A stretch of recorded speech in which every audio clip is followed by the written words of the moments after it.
கிறிஸ்துவுக்குள் அன்பான கர்த்தருடைய பிள்ளைகளே, இன்றைய வேத வசனமும் ஜெபமும் யாக்கோபுக்கு எழுதின நிருபம் 4ஆம் அதிகாரம் 8ஆம் வசனம். தேவனிடத்தில் சேருங்கள், அப்பொழுது அவர் உங்களிடத்தில் சேருவார். பாவிகளே, உங்கள் கைகளை சுத்திகரியுங்கள், இருமனம் உள்ளவர்களே, உங்கள் இருதயங்களை பரிசுத்தமாக்குங்கள். என் அன்பு கர்த்தருடைய பிள்ளைகளே, தேவனிடத்தில் சேருங்கள், அப்பொழுது அவர் உங்களிடத்தில் சேருவார். இதை நாம் பழைய ஏற்பாட்டிலேயே நம்ம வாசிக்கிறோம். நீங்கள் கர்த்தரோடு இருந்தால் கர்த்தர் உங்களோடு இருப்பார். இயேசு சொல்லுகிறார், என்னில் நிலைத்திருங்கள், நானும் உங்களை நிலைத்திருப்பேன். முதலாவது நாம் ஆண்டவரிடத்திலே சேர வேண்டும். நம் ஆண்டவர் யார் என்பதை அறிந்து கொள்ள வேண்டும். அவர் எப்படிப்பட்டவர் என்பதை சகையு அறிந்து கொண்டது போல நாம் அறிந்து கொள்வர்களாய் காணப்பட வேண்டும்.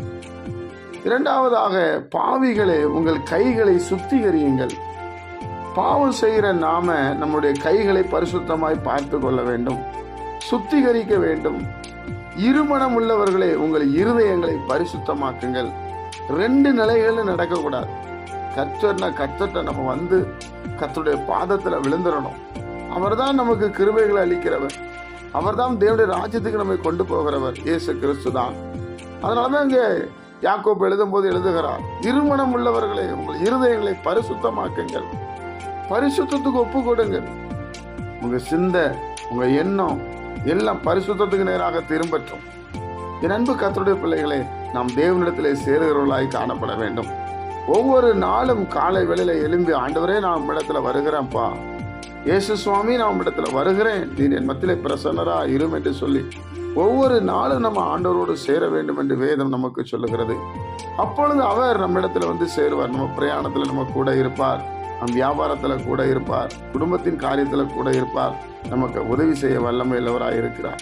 2 மனமாய் நாம் இருக்கவே கூடாது. கட்டாயம் நம்ம கர்த்தரையே நாம் சார்ந்து இருக்கணும். கர்த்தரையே துதிப்பேன், காலமெல்லாம் துதிப்பேன், அவர் வல்லவர், நல்லவர், கிருபையுள்ளவர் என்று ஒவ்வொரு நாளும் பாடி தேவனை மகிமைப்படுத்தணும்.